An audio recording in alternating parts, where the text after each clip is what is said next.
Recently इस Covid के time में भी हमारे जो सियासी लीडरान हैं अभी भी वो बाज नहीं आ रहे हैं। अभी रिसेंटली हमारे एक बड़े नेता ने गुपका ड्रामा की बात की। मैं तो उसको ड्रामा ही कहूँगा, क्योंकि 1950 से लेकर आज तक पिछले 70 साल से पहले रायशुमारी की बात हो गई। पहले बोला रायशुमारी, राय तो लोगों के ऊपर रखी, शुमारी इन्होंने आपस में रखी, काउंटिंग अपने पास रख दी। उसके बाद ऑटोनॉमी की बात आ गई, उसके बाद ग्रेट ऑटोनॉमी की बात आ गई, उसके बाद अब गुपका ड्रामा की बात आ गई।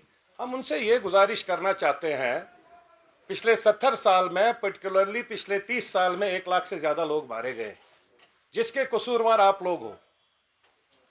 उसके बदले में आपने एक विजन डॉक्यूमेंट लेकर आ जाते कि जो आवाम को चाहिए। यहाँ 45,000 से ज़्यादा लॉस हो गया 5 अगस्त से लेकर अभी तक। बिजनेस सेक्टर पूरा खत्म हो चुका है, कोविड की वजह से इतनी प्रॉब्लम्स आ चुकी है, और ये लोगों को फिर से एक बार धोखा देने के लिए आ गए गुपका ड्रामा लेकर। गुपका ड्रामा है क्या, इनको खुद को भी नहीं पता है।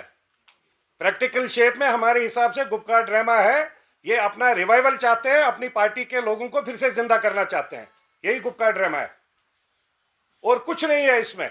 जबकि इनको पता है, हम सब लोग चाहते हैं, इनको सबको ये पता है कि जम्मू कश्मीर में, इन पर्टिकुलर कश्मीर वैली के लोगों के सेंटिमेंट्स और इमोशंस जुड़े हैं पर्टिकुलर इश्यूज के साथ। 370 हमारा खत्म हो गया, उसके कसूरवार भी यही है।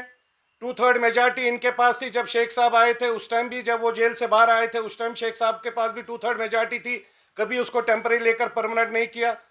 डॉक्टर फारूक साहब खुद आ गए 96 में, उसके पास 2/3 मेजॉरिटी थी, कभी परमानेंट नहीं किया। एक टूल बना के रख दिया, मजाक बना के रख दिया पूरे आवाम का, जस्ट फॉर दियर पावर, अपनी सीट और अपने पावर के लिए। अगर ये लोग इतने सिंसियर है तो मेरा उनसे एक सवाल है, उनको भी पता है 370 जब जम्मू कश्मीर को मिला, जब हमारा स्टेट था 1950 में, तो वो पार्लियामेंट से मिला। जब पार्लियामेंट से उस टाइम टेम्परेरी मिला, जब डॉक्टर भीमराव अंबेडकर ने मना कर दिया कि हम 370 नहीं करेंगे, जब नेहरू बीच में इन्वॉल्व हो गया, तो उस टाइम इन्होंने परमानेंट क्यों नहीं करवाया, शेख साहब जब थे। और तब से लेकर जब ये पावर में थे, इन्होंने आज तक परमानेंट क्यों नहीं किया इसको।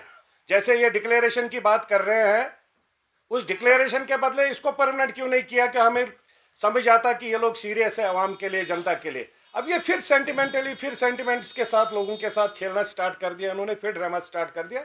हम उनसे एक गुजारिश करना चाहते हैं, एक तो हमने स्टेटहुड की पहले से ही डिमांड कर रखी है, हमारी पार्टी ने भी दिल्ली से भी स्टेटहुड की डिमांड की है।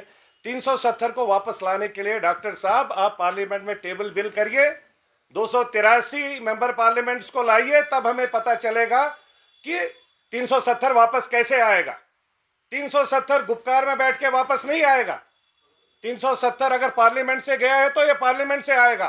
तो ये आपको आवाम को बोलना पड़ेगा, आवाम को आपको झूठ नहीं बोलना पड़ेगा जो आप ये ड्रामा कर रहे हैं आवाम के साथ।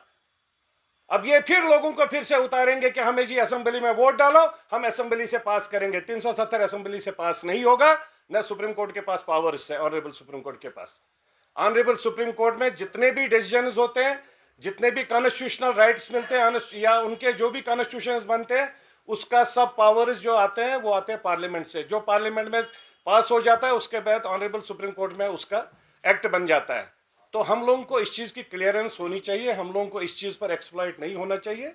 तो मैं इसीलिए लोगों से गुजारिश करना चाहता हूं कि आप जो भी कोई भी पार्टी हो आज सामने आ जाए, उनको बोलिए कि हमारे साथ में, हमें सामने विजन डॉक्यूमेंट दे दीजिए। आपके पास हमारे लिए विजन क्या है। हमारे नौजवान 4.5 लाख से ज़्यादा अनएम्प्लॉयड यूथ्स है, हमारा बिजनेस सेक्टर ग्राउंड जीरो पर ख़त्म हो चुका है, हमारी माँ बहन बेटियों के बहुत बच्चे खराब हो चुके हैं, कहीं पर भी कुछ नहीं है, ड्रग माफिया पीक पर है। मैं उनसे गुजारिश सभी पार्टी से करना चाहता हूं कि आप मेरे को अपना विजन डॉक्यूमेंट लेकर आइए। आज सब बच्चे हमारे पढ़े लिखे हैं, आज आप किसी को भी बेवकूफ़ नहीं बना सकते हैं। 10-20 रुपए में हम लोग इंटरनेट को चेक करके पूरा वजूद देख सकते हैं किस नेता ने क्या किया, कौन नेता क्या करने वाला है।